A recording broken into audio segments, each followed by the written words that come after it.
Hi 5D. I hope you're having some fun without me, but not too much fun. So today in math, we're learning to estimate products. So what I'd like you to do right now is look at this solve and share, pause the video, and give it a try.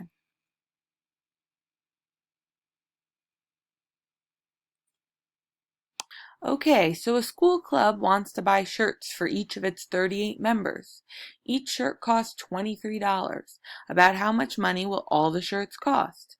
Solve this problem any way you choose. So the first thing I want to mention and the first thing I noticed when I read this problem is I was thinking a little bit to myself, how do I know they want me to estimate? Well, the big word in this problem that tells me that is this word right here, which is the word about. So it's letting you know that you're not solving the problem, you're just figuring out about what it is. So what we're really looking at is we're really thinking in our heads how to estimate 38 times 23. So we last unit talked a little bit about two different ways of estimating. So the first way is rounding, and the other way is compatible numbers. You can use either way, both ways, whichever way you choose to solve this problem or estimate this problem. Whichever works for you is the way I want you to do it. But for me, with this one, and I'm looking at it, the way I gravitate towards would be to round it. So 38, you look at that 8 if we're thinking about rounding, and remembering 5 or greater, we're going to round up. So that would be 40.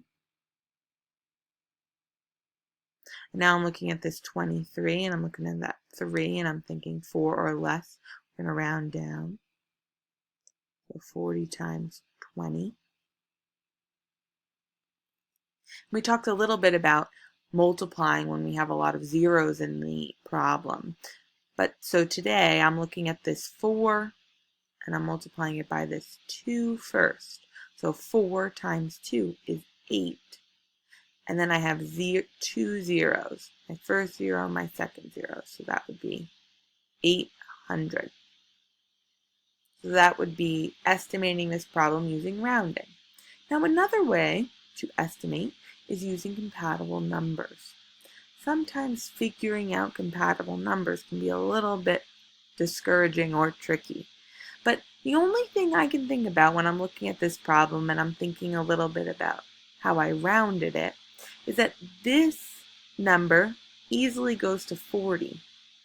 And when I think about the digit 4 in this problem, I know that 4 times 25 is 100, although that's not the answer because it's not just a 4, it's a 40.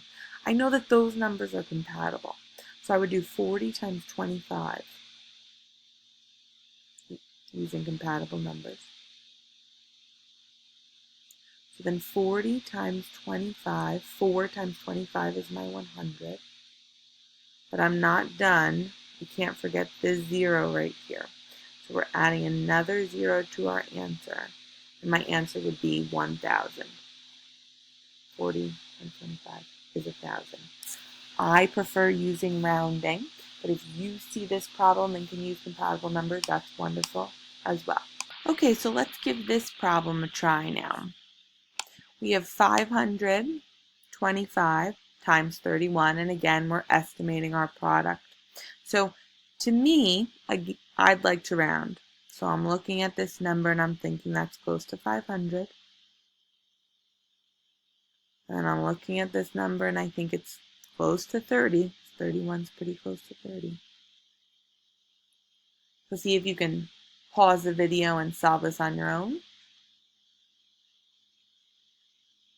So how I would do this, again, I'm looking at the 5 times the 3. And I know that's 15. And then I count up my zeros. 1, 2, 3 zeros. So I have 3 zeros in my answer. So 15,000. Now my next question, you can tell I haven't totally mastered how to write on the computer yet, but we're getting there. So is this an overestimate or an underestimate? I have to look at my original problem And notice if I round it up or down. In this case, I rounded both numbers down.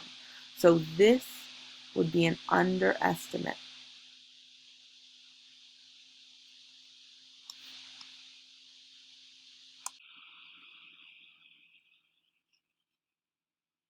Okay, so let's try this one.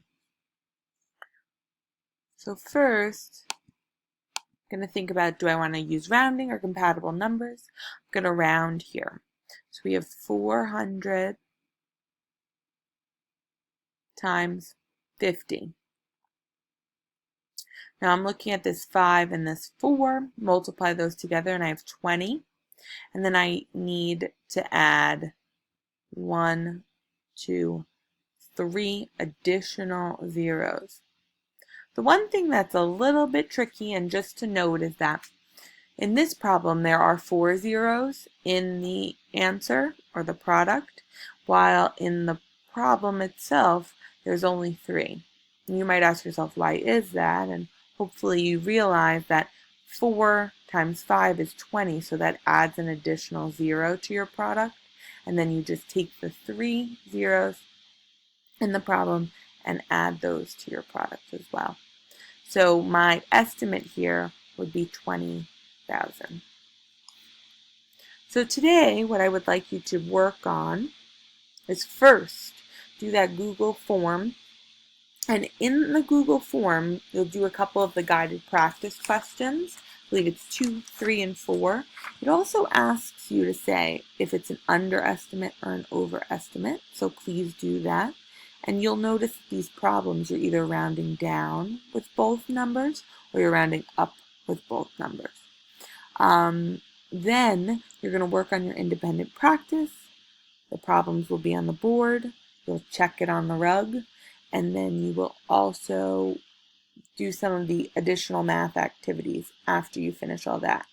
Please do not forget to put your math packets in the return to school side of your folders. All right, I hope you guys are having fun, and I will talk to you tomorrow through a math video. Bye.